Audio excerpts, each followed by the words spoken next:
What's so special about the Mitsubishi 4G63?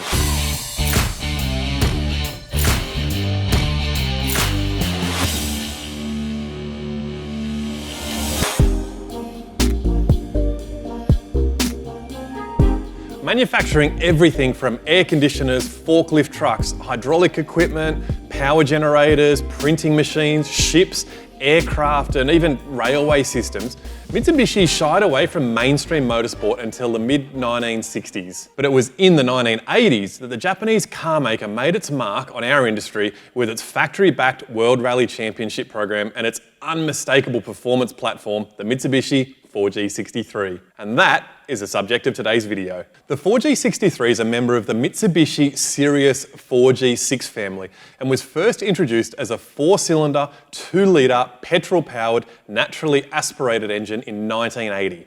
But it's the turbo version, the 4G63T, that we'll be looking at today. The 4G63T was first seen in 1988 in the Mitsubishi Galant VR4 and later in the more performance-based Mitsubishi Evo Lancer. In North America, the 4G63 was available in the higher trim levels of the first and second generation Diamond Star Motors cars, or DSMs for short. These were a series of sport compact coupes wearing Mitsubishi, Eagle or Plymouth badging. During the late 1980s, the 4G63 equipped Group A Galant VR4 carried Mitsubishi to its first outright World Rally Championship victory. Mitsubishi then homologated the Group A Lancer Evolution and, in the hands of Finland's world-famous Tommi Makinen, won the driver's title 4 years in a row. It was from 1996 to 1999. And won the Manufacturers' Championship in 1998. The Lancer Evo also dominated the Group N FIA Championship for showroom-ready race cars. They won 7 consecutive titles in 4 different drivers from 1995 to 2001. Even in 2002, when Mitsubishi came second to Proton in the Group N rally, it was a 4G63 that powered the Proton to victory. Mitsubishi's mainly been associated with rally and circuit cars, but in the last, say, 15 years, the 4G63 engines played a huge role in Mitsubishi-powered drag racing cars as well. In the United States, names like David Buscher and John Shepard pioneered the development of DSMs and the 4G63 for drag racing purposes. Haltech heroes like Aaron Gregory and Devon Schultz are carrying the proverbial torch for machines that clock off consistent 7 and 8 second quarter mile times at over 200 mile an hour. With each year passing, the new records are set and the mighty 4G63 surprises us with times that, truthfully, I never thought would be possible from a 4-cylinder engine. Unbelievable. The 4G63 engine uses a cast iron block and an aluminium cylinder head. The engine block houses a forged steel crankshaft and connecting rods, while the pistons are a cast aluminium. They use a timing belt, so not a timing chain, to link the crankshaft to the dual overhead cams. Depending on the variant of 4G engine, they've got different cylinder heads. A low-performing 8-valve single overhead cam head, a better performing 16-valve single overhead cam, and the best, a 16-valve dual overhead cam, which is also available in 2 different versions, a big inlet port and a small inlet port. The single cam head actuates the intake and exhaust valves via rocker arms, and the adjustment of the valve clearances is required. The cylinder heads with the dual overhead camshafts have been around since about 1987. These engines also have rocker arms, but with automatic hydraulic valve clearance compensation, so a whole lot less work. Like Honda's B and K-series engines, the 4G63's head and block were interchangeable with its longer stroke sibling, the 4G64. Combinations of these 2 engines can yield displacement increases up to 2.4 litres out of the little 4-cylinder. The 4G63 can still be found in production vehicles today. This means an overwhelming 40-year lifespan for the little Mitsubishi platform. To add to that, aftermarket support and development is still going really strong on these things. The high-flowing aluminium cylinder head and stout iron block now form the foundation for high power production, with some examples exceeding 1,000 horsepower and billet block examples capable of up to about 1,700 horsepower, but I'm sure neither of them are going to be the limit for very long. 4G63 block comes out in two variations, a 6-bolt and a 7-bolt. This refers to the number of bolts holding the flywheel to the crankshaft, but is indicative of a few other differences throughout the engine. Most notably, the 7-bolt main bearings have narrower journals and are allegedly not as strong as the 6-bolt engines. Therefore, they've become a little bit less desirable for high horsepower builds. The 7-bolt engines also have a tendency for developing what we call crank walk, which is when the thrust bearing on the crankshaft really deteriorates, causing big problems along the bottom end as it fails. A point of contention among enthusiasts is that the 7-bolt's not automatically more prone to crank walk, and that the 7-bolt's crank walk is little more than internet talk. 6-bolt, 7-bolt, depends on what camp you're in. Regardless, when purchasing any 4G63 second-hand, it's important to check the crankshaft for play in order to identify an engine that may have worn thrust bearing and the beginning of that dreaded crank walk. The 4G63 is originally equipped with some balance shafts that are driven by a secondary rear timing belt. This belt's prone to breaking and causing primary timing belt failure. This results in catastrophic engine failure. Deleting these balance shafts and their timing belt is normally one of the first performance steps that any 4G owner takes. But there is a downside to this.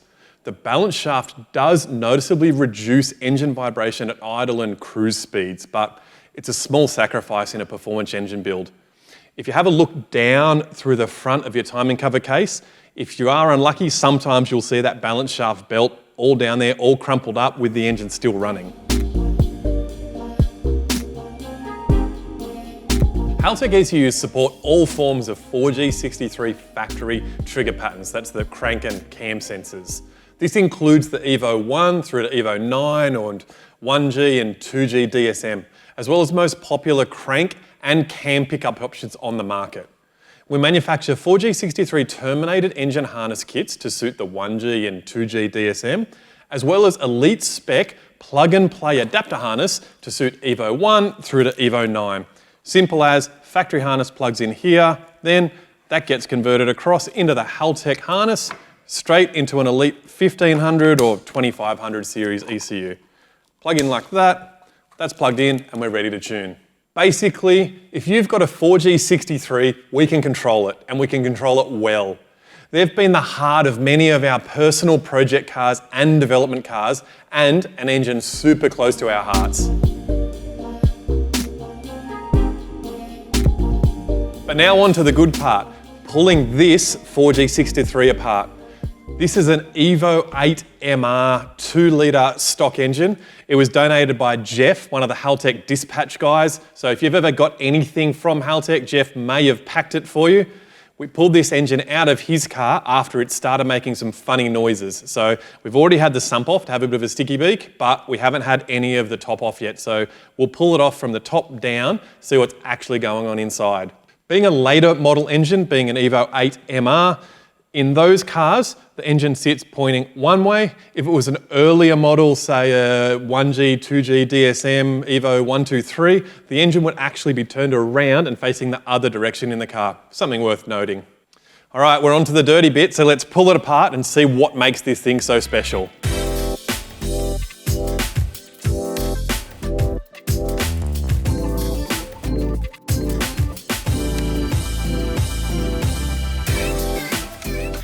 So before we strip this thing too far apart, I wanted to show you the crank sensor down here with the trigger disc that is on the crankshaft behind the main crank pulley. So all I'm going to do while the timing belt's still on this thing, I'm just going to turn the engine. I am going to turn it backwards and forwards. I know you're probably not supposed to, but the thing's coming apart anyway, so no problems there. If we can get it close up, what you'll actually see is this tooth here that's going through this optical sensor that's mounted just here. So basically that sensor is sitting like that, a plate comes through, a chopper wheel comes through, interrupts that signal, and that's how we get our trigger event occurring, or our RPM sensor. There's wide tooth and a narrow tooth on the crankshaft. So that's our crank reference, remembering 4-stroke engine. It's got a little gear down here, it's got a big gear up here. So remembering that, the crankshaft has to spin twice while the camshaft spins once. And because of that, we need to have a camshaft sensor to tell us which cylinder is coming up to top dead center compression. A crankshaft sensor, regardless of the number of teeth on it, will never be able to tell us that. So we'll pull these out of the back here. It's got 3 10mm off the back. We'll have a look at what's in the cam sensor here. As a side note to this, these engines are fitted with waste spark ignition, so they've got 2 ignition coils. It's got 1 coil that sits over cylinder 1 with a plug lead that dangles off it that goes to cylinder 4. Likewise, it's got another coil that goes into cylinder 2 with a plug lead that sits across to cylinder 3. So there's our cover off the timing gear up the top here. And if we look inside there nice and close, we're going to see that it's actually got a wide tooth and a narrow tooth in there on the cam sensor, a 3-pin digital Hall effect sensor up the top here. Probably one of the problems with the 4G engines or the later 4G engines, these cam sensors are a little bit problematic now. If you put a big high-rise turbocharger manifold up there or you've got a dump pipe going across them, when they get a little bit warm, they do tend to be a little bit problematic. So Evo 7, 8, 9, open the glove box, you'll typically find a few spare sensors in there. So what I've just done now is I've wound the motor over so it's not at top dead center. So on this engine, at top dead center, 2 pistons will be right at the top, 2 will be right at the bottom. What I've done is I've turned the engine over so that all the pistons are about in the middle of the bore because I'm going to pull the timing belt off. If I pull the belt off and all the pistons are at the top, there is a chance that if we rotate it, we might end up doing some valve damage. While the belt's still on the front, we can see obviously it's got the 2 cam gears up the top. It's got 2 idlers along here. It's got a hydraulic tensioner. So what happens there is when we're putting the belt back on, this is that grenade sort of style thing where it's got a pin that's all the way back into that tensioner. It's held in with sort of like a grenade pin. Once you line everything up, put it all together, you pull the pin, that tensions everything, then you know your belt's tensioned. Up the top here, we've got our dual variable camshafts. Like I said before, this is an Evo 8 engine. The Evo 9 engine, still 4G63, had what Mitsubishi call MIVEC, or continuously variable intake cam control. What that means that on the front here, we would actually have a continuously electronically controlled variable cam gear. It has an oil control solenoid that allows oil in to either advance or retard the camshaft, then puts a certain amount of oil in to lock it in position. We actually map that across all engine RPMs and all engine loads in order to basically make the most engine power across all engine load sites. When we look down here at the camshaft, everything's neat and tidy and pretty compact there in the top of the cylinder head. It's got 2 camshafts. One camshaft does the inlet valves, the other camshaft does the exhaust valves. Of each camshaft, across each cylinder, it's controlling 2 valves. So that's 2, 2, 2, 2. Under that, we've got our hydraulic lifter and our rocker arm. That rocker arm pushes straight on the top of the valve here. We've got a retainer and the spring.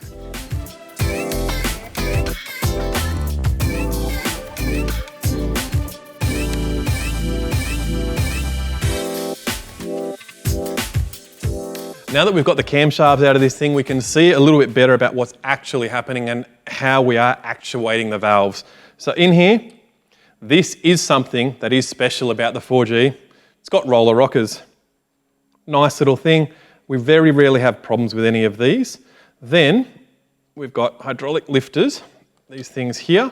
So that thing is bottomed out on the bottom of the cylinder head. Then that rocker sits on top of there, like this, as so. Then this is where our valve stem sits, just here. Camshaft pushes it up and down. Spinny bit goes right on the camshaft and there's no wear, so that's a really nice thing. Being hydraulically actuated, you don't have to set any of your tappets or anything like that. One thing about these hydraulic lifters, in the Mitsubishis, they do have a tendency to get a bit noisy, have a lot of ticking on cold start, and once they get really bad, all the time. So not a terrible idea to replace them if you're putting camshafts in the engine. I've loosened all the head bolts. I'm just going to pull it off with the head bolts still in there. But bolts pretty straightforward. If you are building one, put a set of head studs in it because you can put enough boost in this thing, it's going to need them.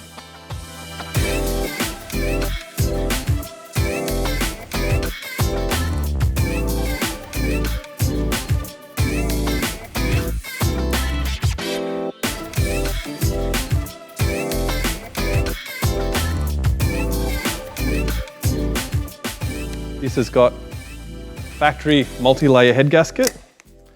Just pop that off. Geez, it has seen better days, this engine. And it does stink. I don't care what anyone says about the smell of pulling an engine apart. This one smells funny. In the cylinder head, we can have a look at the exhaust ports. Are massive. We flip it around. The intake ports are equally as large with a little relief in the top for the fuel injector in the factory inlet manifold.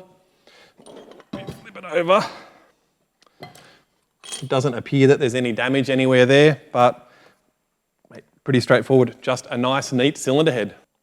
Without too much effort in porting or doing relieving for oversized camshafts, the cylinder head really does lend itself to huge, huge horsepower applications, because with just drop-in camshafts, no porting or very minor porting, you can make a huge amount of horsepower with this very basic cylinder head. Now that the cylinder head's off, we can see that it is a closed deck style block, so there's not a big water gallery around every single cylinder, not something like an open deck Subaru, for example. So that makes it nice and strong in the cast iron block. There's not too many holes up the top, so it is fairly solid in the deck, and there is quite a lot of meat in between the cylinders here as well. We'll flip it over, have a look at the bottom end and see what's happened down there. Now there's two reasons for pulling this engine down in the first place. The first one is that Jeff wants to build a 2.3 litre billet crank stroker engine, but the second part of that reason is because this engine did start making, well, what Jeff described as a sort of like a bit of a tapping noise. We pulled the sump off. I know what the tapping noise was. Straight away, we'll pull the pickup apart and I'll try and clean it out. There's bearing material in the pickup, so something's gone horribly wrong. If I cast my eyes down and start looking at the bottom of the con rods here, so at the big end bearings, the first bearing on cylinder 4 looks pretty reasonable, normal sort of colour. We'll get a close-up here of the cylinder 3 rod. It's black. So I can wobble it, so straight away the thing's had a serious malfunction. It's spun a bearing, it's done something wrong, so we'll pull it apart and see what's actually happened there. But this is a really good example of that knocking noise. So when you do have something, what people call a bottom end knock, this is exactly what that noise would have been. It makes the bottom of that rod so hot that before you know it, that bearing will just disintegrate, it'll go through the engine, it'll destroy absolutely everything. So I wouldn't be surprised in this engine if the main bearings as well, so the ones holding the actual crankshaft in, have got bearing material through them and the whole thing's just scored and destroyed. So as we pull it down, we'll suss that out. So this is something we don't really get an opportunity to sort of show you or explain what this noise is really like, but when you free rev the engine up, so that means in neutral, no clutch, or in neutral in automatic transmission, if you free rev the engine up to 2,000-3,000 RPM and you hear a ruck, ruck, that noise is so loud when you're in the car that you know there's something horribly wrong. I can make that noise here, so I'll just get close with the mic. If you can hear that noise, but imagine that at 2,000 or 3,000 RPM, that's a death rattle. So let's pull it apart and see what's in there. So here's our oil pickup. So this is the thing where the oil pump is pulling oil up out of the sump through this connection here, which has got a gasket. If that gasket leaks and we've got a problem here, that means that we would be dropping oil pressure, so it's important to make sure that gasket is in place. Comes up through the oil pump and then down through the oiling system of the engine. So I don't know if we can get a close-up of that, but that's what's actually in the pickup. I'm excited to pull this apart now. It's got this windage tray here, which is a pretty nice thing. So that serves no purpose other than to settle the oil down when you're revving the engine hard, to make sure that it doesn't aerate and to make sure that the pickup is picking up solid oil and not sort of a bubbly, foamy sort of thing in the sump. Having a look in there, I couldn't see the front 2 rods before. They look like a nice colour, so it is cylinder 3 is the one that's had a catastrophic failure.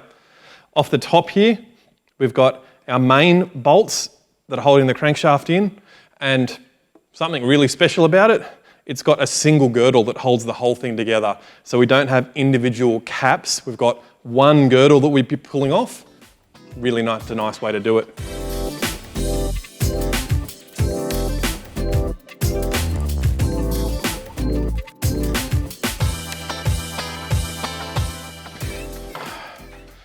That's the piston. Conrod. It's got a fairly skinny conrod. They do bend where this particular one doesn't look like it.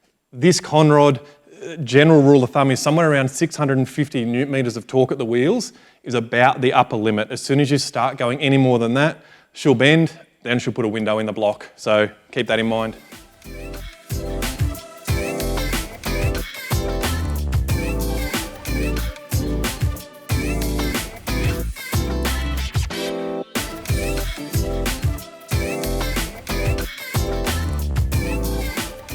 All the pistons are out, they're on the bench here. I did manage to find the bearing for cylinder 3, which it's absolutely destroyed, but all the rods look like they're in really good shape. We're not going to be using these rods or pistons in a rebuild anyway, so realistically they're all going in the bin, but it's nice to know that the thing was running pretty well, except for that bearing.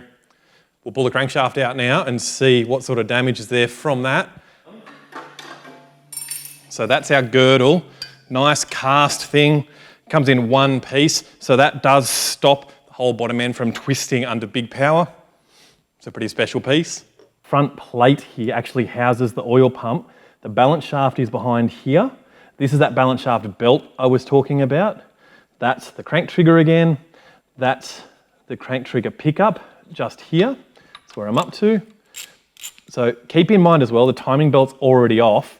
When you do a timing belt on this engine, you don't have to replace the balance shaft belt, but it is good practice. And the other problem with this is that in the car, remember that it's an east-west style engine. The wheel is normally somewhere along here. Pulling this bolt off, it's bloody hard work. Down to the crank bolt, I'm my arch nemesis on this one. Not too hard to pull apart.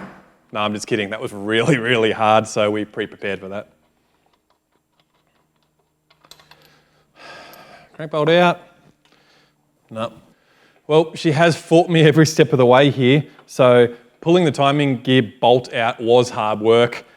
Pulling the timing gear itself off, very hard work. But the Mitsubishi does do it pretty nice where they actually put an M12 bolt thread in there's 4 of them in the front of the timing gear. So you can put 4 bolts in, tighten them bit by bit by bit, and eventually take that real tight gear off the front of the crank. So that's a really nice thing to do.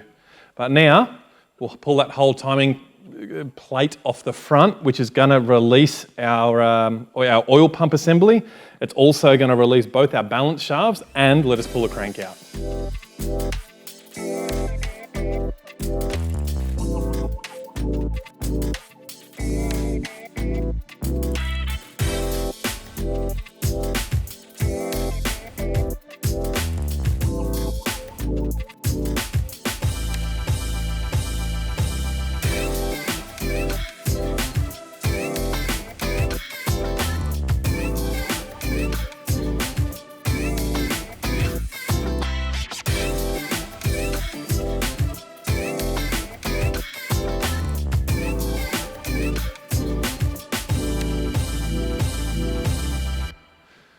So there's our crankshaft.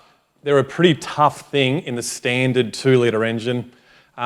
When they break, I have seen them break before around the journal for cylinder 4 here. Incredibly, I've actually seen one of these crankshafts break and then the engine still run enough that it would catch and run, and you couldn't quite understand why, but it was because the crankshaft was broken. What's not so good about the 4G engine? The balance shafts. The thing has got 2 counter-rotating balance shafts that spin inside the block, one on either side. One of them, this one here, this is the oil pump assembly here in the timing cover case at the bottom. To be honest, I don't really understand why the Mitsubishi engines had the balance shafts the whole way through, like whether there's a fundamental balancing problem, whether Mitsubishi were trying to do something special and make it a super, super smooth running engine. I can't imagine that's the case because the twin balance shaft and the complexity of it doesn't really, in my opinion, make it any smoother than one of its competing engines without a balance shaft system. Now that the engine's stripped down to pretty much nothing, we flip her over a bit, you can see the oil squirters that I was talking about before that are spraying up the bore onto the bottom of the piston in order to take some of that temperature out of the piston crown and bring it back down into the oiling system, then out to the factory oil coolers that the late model Evos have had in order to basically just keep combustion temperature down, being able to make more power. Other than that, inside this thing, it's big, it's tough, it's heavy, it's a good block. Like all the engine teardown videos, I know this one's been a really long one, lots of nuts and bolts. I got lots of cleaning up to do. So as always, thanks so much for sticking with me to the end. My name's Scott, I'll see you next time.